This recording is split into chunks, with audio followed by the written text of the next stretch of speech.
కానీ porn videos impact ఎట్లా? Porn videos ఇక అదే పనిగా పెట్టుకొని చూడటం కరెక్ట్ కాదు.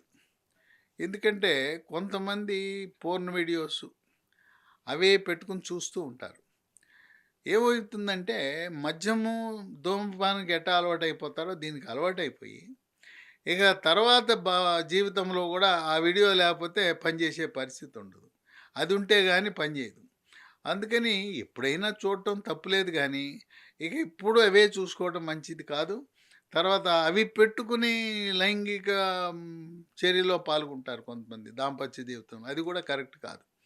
ఆ విధంగా పోర్న్ వీడియోస్‌ని ఎంత పరిమితంగా ఉపయోగిస్తే అంత మంచిది. అదే పనిగా దాన్ని చూడటం అనేది అంత మంచిది కాదు. లైంగిక జీవనానికి కానీ, ఆరోగ్యానికి కానీ మానసిక ఒత్తిడిని పెంచే అవకాశం ఉంది. అందువల్ల పోర్న్ వీడియోస్ చూడటం అనేది జరుగుతుంది. మనం వద్దన్నా చూస్తూ ఉంటారు. ఇవాళ యూనివర్సిటీల్లో, కాలేజీలో నెట్ ఫ్రీ. ఎక్కడ పడితే అక్కడ నెట్ ఉంటుంది.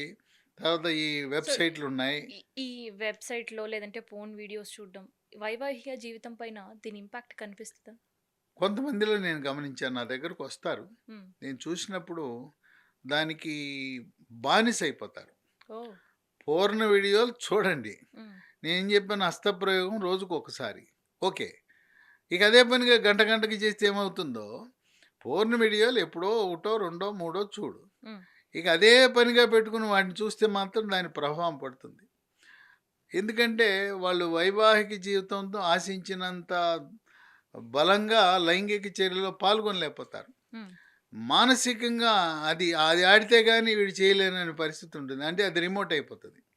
పోర్న్ వీడియో రిమోటు ఇక దాని మీద ఆధారపడి ఉంటారు.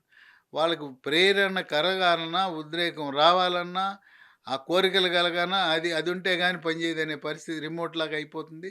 ఆ పోర్నే మనల్ని ఆడిస్తుంది. ఆ వీడియోనే మనల్ని ఆడిచ్చే పరిస్థితి ఉంది. కొంతమంది పాపం అవి పెట్టుకొని లైంగిక చర్యలో పాల్గొంటారు. అది కరెక్ట్ కాదు.